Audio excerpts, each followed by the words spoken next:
Hello everyone, so in today's video we're going to be talking about all the manga I read in March. It was kind of a slower reading month for me again, but I read some pretty good things, so let's just jump right in. So the first thing I read in March was volumes 2 through 12 of Radiant. So I read the first volume of this in February and I liked it. It was okay, but I decided to keep reading it because I had more of the volumes and I've grown to really enjoy it. So the first couple of volumes, I would say probably through volume 5 or so, they kind of feel like they're missing something. To me, it kind of felt like the author wasn't sure what direction he wanted to take this story, and he was just kind of introducing characters and ideas. But everything from volume 7 and onwards is great and enjoyable. I love the main cast of characters. They're all really fun and interesting and unique. I especially like the female characters in this manga. They're all very strong female characters and very driven, and they all have their unique personalities. And obviously that should be a given, but sometimes it's kind of difficult to find those, and this manga does it pretty well. I would like to see a couple more characters introduced into the main cast, but that's just my personal preference. I always like a really big main cast of characters, and if this manga chooses to just have a smaller main cast, that's fine. It's just not my personal preference, but I do like the main cast of characters in this series. And overall, this is just a really fun adventure manga with some serious moments and some heart-wrenching moments. I will also say that the art in this manga is amazing, and I think the best way to show you that is to show you a color page, because the color pages honestly look better than most anime I've seen. So here's just a spread with a bunch of the characters in it, but I also want to show you an action scene in the color pages. And these volumes by Viz are just the regular $9.99 price point, but they always have a bunch of color pages in the front, like at least 4. So I want to show you, without any spoilers, this page doesn't have any spoilers really. So you can kind of see, it's hard with the light, but the action and depth are really well done in this manga, especially in the color pages. So I wanted to point that out because it's really great. And yeah, overall, I'm really enjoying the series. I just have a couple more volumes to read to be completely caught up to the English releases.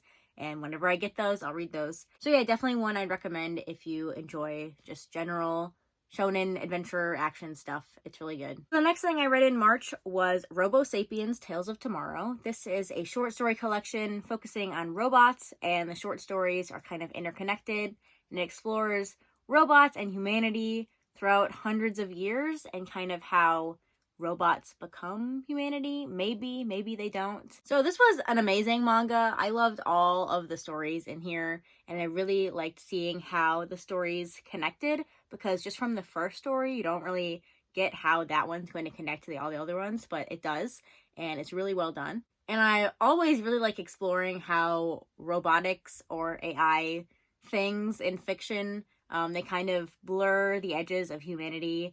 What is human, what isn't human? Those kind of questions I always really like exploring in fiction like this. This one also brings another element of time into those same questions. So robots have the potential to maybe exist forever, theoretically, but this manga kind of explores if that is really true, and if those robots are still the same robots with personalities or whatever. Which also brings up the question of whether humanity can exist forever, and if that's even possible, or just kind of goes against the laws of nature, which robots also go against the laws of nature. So yeah, overall, I would definitely recommend this manga to pretty much anyone.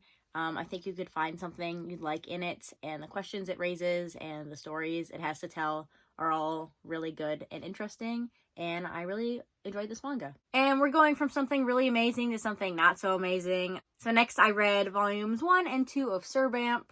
This is a story about a guy who finds a cat who's actually a vampire, and then somehow the vampire ends up being his servant and like tied to him. And yeah, it was not great.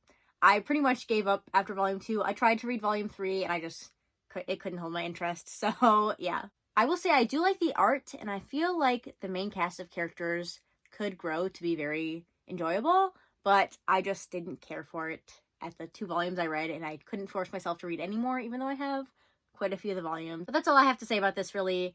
It wasn't great. It wasn't terrible either. I just don't think I want to spend any more time with it, so I'm going to go ahead and pass it on to someone else. The next thing I read in March was Shino Can't Say Her Name. This is by Shuzo Oshimi, and it's basically a nonfiction manga about Shuzo Oshimi, even though it's not nonfiction, it's fiction. But the main character's name is Shino Oshima, and that's very similar to Shuzo Oshimi.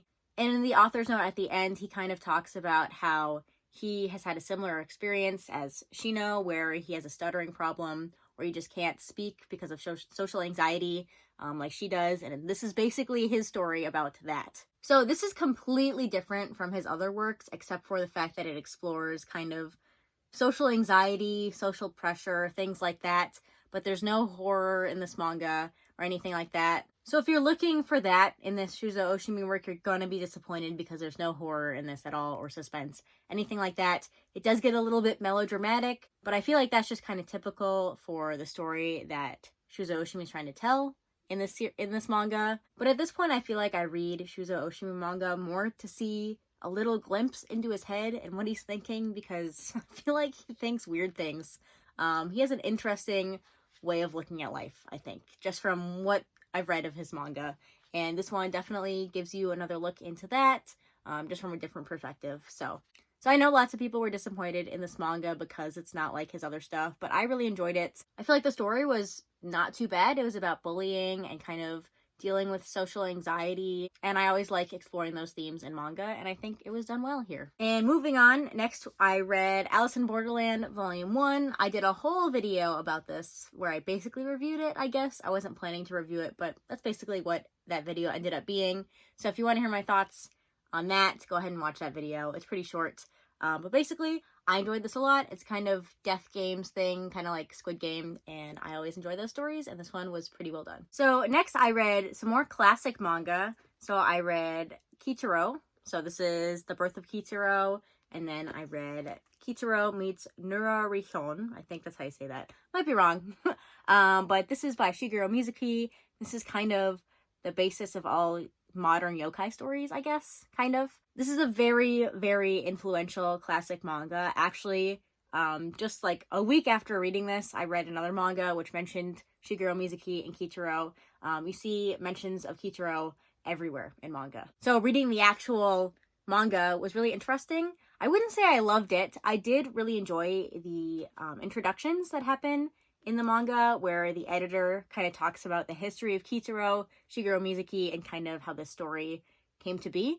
I thought that was really interesting. I always like reading kind of nonfiction snippets like that. And that introduction kind of talks about the origins of yokai and how it had to do with like oral storytelling in Japan, in rural parts of Japan.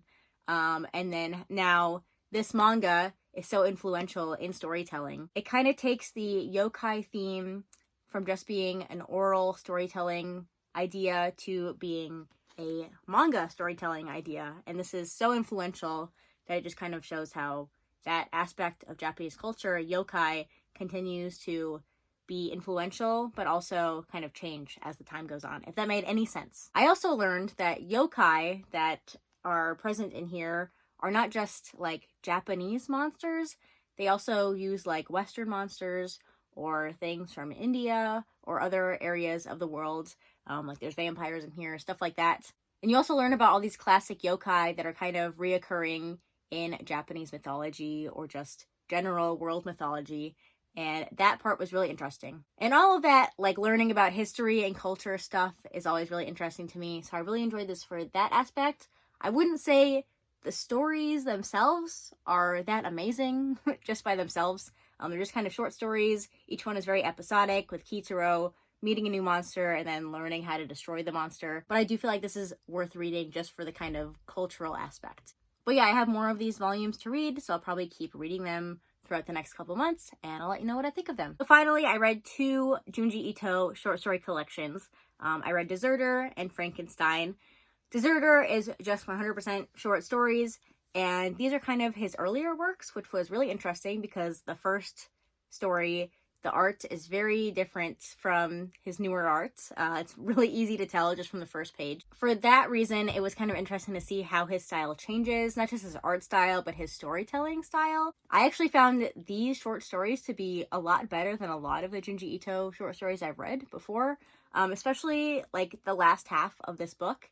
They were all great short stories. I really enjoyed them, and they felt like they had more depth than his other short stories, which sounds bad, but it just felt like these ones had more depth. There was definitely some social commentary going on in these stories, whether it's like war and nationalism to parents projecting their idea of how they want to live their lives onto their kids, and also ideas of like rural areas becoming kind of run down because all the young people move away to get better jobs, and then all the older people are left with just what is there, and they can't exactly run the area as well as they could have if the younger people had stayed. And all of those ideas are just converted into a horror aspect, and I really, really enjoyed that. And that's why I enjoyed the horror genre so much, because to me, that's what horror is about. Using the medium and telling a really scary story to talk about something about the real world. And I feel like this short story collection has done that way better than all of Junji Ito's other manga.